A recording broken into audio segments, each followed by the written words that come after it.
Ada cerita di balik timbunan kompos yang berada di salah satu sudut sekolah Hikari.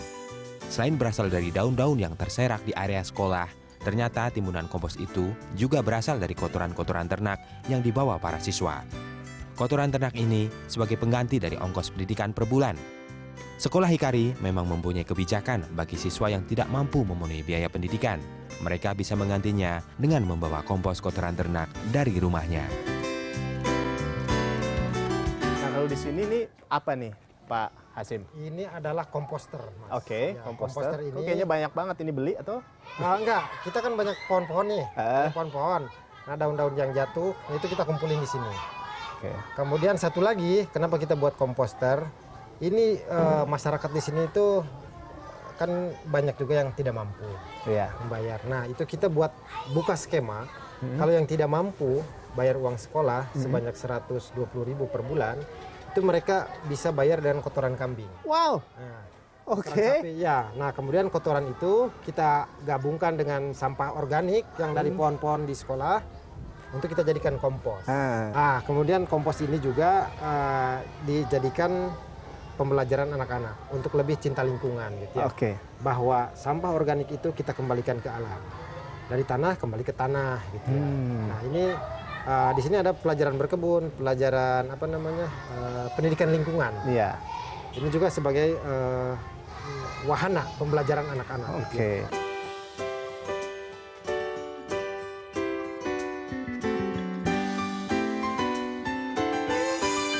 Aduh, ini kita neduh dulu nih. Ya, Pasti. ini banyak pohon nih, Mas. Nah, kalau ini nih kita mau kemana nih, Pak? Ini kita coba tempat apa nih? perpustakaan di atas. Ini Ya. mohon maaf nih harus mendaki nih. Ini Oh iya, nggak saya rata ya? biarkan tanahnya seperti ini. kontur Masalah ya. nggak jadi masalah buat Bapak ya? Enggak, ini kan memang kita Kontur dapat tanah tanah yang seperti ini. berundak-undak gitu ya. Dulu kenapa nggak diratakan seperti sekolah-sekolah lain? Pertama itu ini lebih menarik anak-anak. Pertama untuk melatih motorik anak-anak ya. Jadi anak naik turun tangga, kemudian lompat-lompat kecil gitu ya. Nah, jadi dibiarkan secara alami seperti inilah. Yang keduanya sebetulnya ya kalau mau diratakan bisa juga sih. Kenapa nggak diratain aja? Nah itu alasan ekonomis lagi. Oh Ya. iya. Mendatangkan bulldozer kan mahal juga ya. perlu kos, ya perlu biaya. Itu kemampuan kita memang terbatas. Tapi itu tadi kemampuan kita terbatas ternyata seperti blessing in disguise ya. Tantangan itu ternyata disiapkan Tuhan, itu ternyata rahmat itu ya. Anak-anak lebih suka yang seperti ini daripada yang rata membosankan gitu ya. Kreatif Ya, sih ya. Oke, itu di oke. atas ada perpustakaan. Kita lihat ke perpustakaan. Ya, Oke, ayo.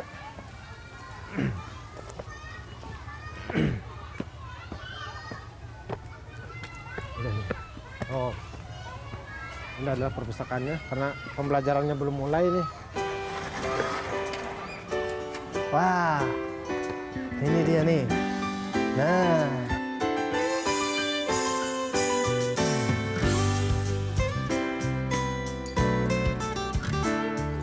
jadi sebetulnya apa sih awal motivasi Anda membangun sekolah Hikari ini, Pak? Yang pertama itu dari perspektif religi, agama. Oke. Bahwa anak itu adalah amanah, titipan Tuhan gitu ya. Saya pingin anak-anak itu nanti bahagia. Jadi saya berbuat yang terbaik buat anak-anak gitu ya. Saya mendirikan sekolah yang mengerahkan seluruh ilmu yang pernah saya dapatkan gitu ya. Kemudian dari wawasan kebangsaan, anak-anak itu kan sumber daya negeri yang paling berharga. Ya, Dia pemimpin masa depan kita. betul. Baik buruknya bangsa ini tergantung bagaimana baik enggaknya kita mempersiapkan mereka saat Betul. ini. Ya. Mereka jauh lebih berharga dari emas di Papua. Betul. Jauh lebih berharga dari batu bara di Kalimantan. Iya. Ya. Itu adalah brainware, sumber daya terbaik yang kita miliki. Yang terbaik yang Tuhan tawarkan kepada kita adalah anak-anak. Yes. Nah, saya ingin sejak dini saya persiapkan itu untuk anak-anak, untuk generasi penerus kita. Oke, baik. Nah, kalau begitu kira-kira apa yang dipersiapkan? Atau mungkin ada spirit apa yang terkandung dalam pendidikan di Hikari ini? Apa nilai-nilai yang ditekankan di sini, Pak? Nah, nilai-nilai yang ditahankan itu sebetulnya kan ada peribahasa mengatakan bahwa ilmu pengetahuan itu penting, tetapi karakter lebih penting, budi pekerti lebih penting. Jadi skill penting tapi Knowledge is karakter lebih power, penting. but character is more. Itulah spirit yang dicoba dikembangkan di Hikari. Jadi bukan hanya pengetahuan, tetapi lebih ke karakter. Dan karakternya juga karena anak-anak masih kecil, kita coba yang karakter yang praktis gitu ya. Misalnya kelas 1 sampai kelas 3 itu titik tekannya itu adalah bermain sambil belajar. Jadi bermain dulu nih. Bermain bermain dulu. Tapi dalam mengawali permainan, dalam mengawali pembelajaran, itu saya meminta ke guru-guru itu cuma 3 hal sederhana aja dalam membentukkan karakter. Yang pertama itu memulai sesuatu dengan salam, mengakhiri dengan salam. Jadi ada start, ada ending dengan salam semua, ucapkan salam gitu ya. Salam kan doa ya. Kemudian yang kedua itu mereka pandai bersyukur. Berterima kasih untuk hal kecil apapun yang mereka dapatkan dari orang lain, dari Tuhan. Jadi yang sering kali kita lupa. Kemudian yang ketiga itu kalau berbuat salah segera minta maaf. Jangan cari excuse. Kebanyakan kita nih kalau lihat aja di pejabat-pejabat gitu tuh banyak lah gitu ya. Cari pembenaran ya. Padahal kita udah tahu kebenarannya. Jadi kalau salah segera minta maaf. Kemudian satu lagi mampu memaafkan orang. Karena kebenaran itu kadang-kadang kan bukan membentak, bukan teriak, bukan wah berteriak, beringas gitu kan. Sebenarnya kebenaran itu kadang-kadang kita mengakui kesalahan kita adalah kebenaran yang paling besar menurut saya. Ya? Karena orang kadang-kadang nggak berani dia, nggak cukup berani mengakui kesalahan. Ini saya pingin sejak kecil mereka udah ditanamkan sifat gentle sebetulnya. Betul. Jadi gentle kan tidak urusan gender ya, tapi lebih ke karakter ya. Apakah itu juga menjawab mengenai permasalahan-permasalahan sosial yang terjadi di masyarakat kita hari-hari ini atau seperti apa menurut Anda? Betul Mas, sebetulnya kita kan punya banyak masalah ya, bukan masalah sosial itu ya hari ini kalau kita melihat sejarah juga sejak dulu kayaknya penuh masalah nih Indonesia. Mulai dari sebelum merdeka, kemudian merdeka, atau memasuki milenium pun kita itu apa yang istilahnya, mohon maaf nih, saya bangga sebagai bangsa Indonesia gitu, tapi di mata dunia apa yang bisa kita banggakan? 2010 itu indeks pembangunan manusia Indonesia itu jauh di bawah Vietnam yang baru merdeka, jauh di bawah negeri tetangga kita Malaysia gitu. Kita terkenal dengan korupsi. Nah itu dia, saya mendirikan sekolah ini juga dalam rangka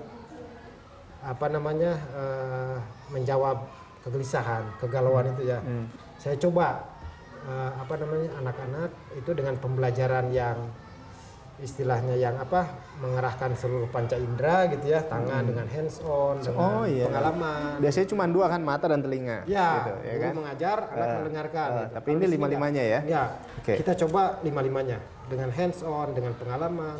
Makanya ada market day, ada green camp, ada apa-apa gitu kita kelola. Nah itu diharapkan itu tadi masalah-masalah yang sekarang, yang dulu mulai dari istilahnya budaya antri, masalah-masalah lalu lintas, kemudian sampai ke korupsi gitu ya. Small things big impact. Iya, betul. Moral. Dan itu sulit merubah masyarakat yang udah dewasa, yang udah memang budayanya, karakternya udah terbentuk. Makanya saya mulai dari anak-anak kecil. Dimulai dari anak kecil. Itu Mas. Ya, jadi anak-anak adalah harta yang tak ternilai yang dimiliki oleh negeri ini. Mereka adalah investasi masa depan kita. Maka berikanlah pendidikan yang terbaik bagi putra-putri Anda. Jadi memang skill itu penting, tapi karakter jauh lebih penting. Dan satu hal lagi pemirsa, bahwa takut akan Tuhan adalah awal dari pengetahuan. Sampai di sini People and Inspiration. Saya Rolando Sambuaga, Febra Triawan, Dimas Prasetyo, dan Sud Kosasi, Berita 1, Jakarta. Terima kasih banyak Pak. Terima kasih Mas.